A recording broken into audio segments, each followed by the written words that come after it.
प्रधानमंत्री नरेंद्र मोदी का मानना है कि बच्चा जिस भाषा में आसानी से सीख सके और चीजों को समझ सके, वही भाषा पढ़ाई की भाषा होनी चाहिए।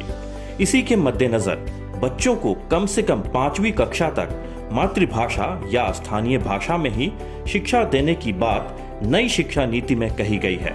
जहां तक संभव हो, कम से कम ग्रेड 5 कक्षा 5 तक शिक्षा का माध्यम मातृभाषा, स्थानीय भाषा रखने की बात राष्ट्रीय शिक्षा नीति में कही गई है।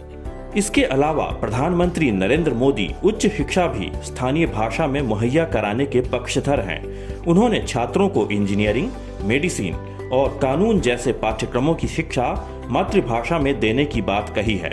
इसी के तहत देश के कई तकनीकी शिक्षण संस्थानों ने मातृभाषा में इंजीनियरिंग पाठ्यक्रमों की शुरुआत करने का निर्णय लिया है। 8 राज्यों के 14 इंजीनियरिंग कॉलेज 5 भारतीय भाषाओं हिंदी, तमिल, तेलुगु, मराठी और बांग्ला में इंजीनियरिंग की पढ़ाई शुरू करने जा रहे हैं। अब ये सभी शिक्षाविदों का, हर भाषा के जानकारों का दायित्व है कि देश और दुनिया का बेस्ट कंटेंट भारतीय भाषाओं में कैसे तैयार हो।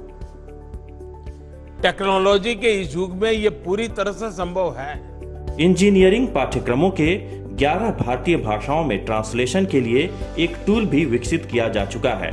ये टूल अंग्रेजी भाषा के ऑनलाइन पाठ्यक्रमों को हिंदी, बांग्ला, मराठी, तेलुगु, तमिल, गुजराती, कन्नड़, मलयालम, पंजाबी, असमिया और उड़िया में अनुवादित करता है।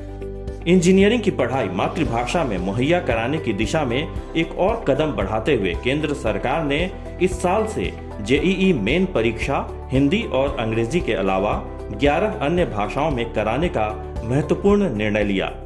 क्षेत्रीय भाषा में अपनी पढ़ाई शुरू करने जा रहे छात्र छात्राओं को मैं विशेष बधाई देना चाहता हूं। इसका सबसे बड़ा लाभ देश के गरीब वर्ग को, गांव कस्बों में रहने वाले मध्यम वर्ग के स्टूडेंट्स को, दलित, पिछड़े और आदिवासी भाई बहनों को होगा। शिक्षा मंत्रालय के अधीन भारतीय भाषा संस्थान मैसूर सभी भारतीय भाषाओं के प्रोत्साहन के लिए काम कर रहा है। हिंदी, उर्दू, सिंधी और संस्कृत भाषाओं के विकास और इन भाषाओं को बढ़ावा देने के लिए अलग अलग संस्थाएं काम कर रही हैं। जाहिर तौर पर भारत सरकार की नीति सभी भारतीय भाषाओं को बढ़ावा देने की है। प्रधानमंत्री की सोच है कि भाषा के कारण सुदूर गांव में रहने वाले और गरीबों की प्रतिभा को मरने नहीं देना चाहिए और देश की विकास यात्रा से उनको वंचित नहीं किया जाना चाहिए। इसलिए भाषा के बंधन से बाहर निकलकर हर किसी की प्रतिभा को उसकी भाषा में फलने फूलने के अवसर मुहैया कराए जा रहे हैं और ये काम मिशन मोड में किया जा रहा है।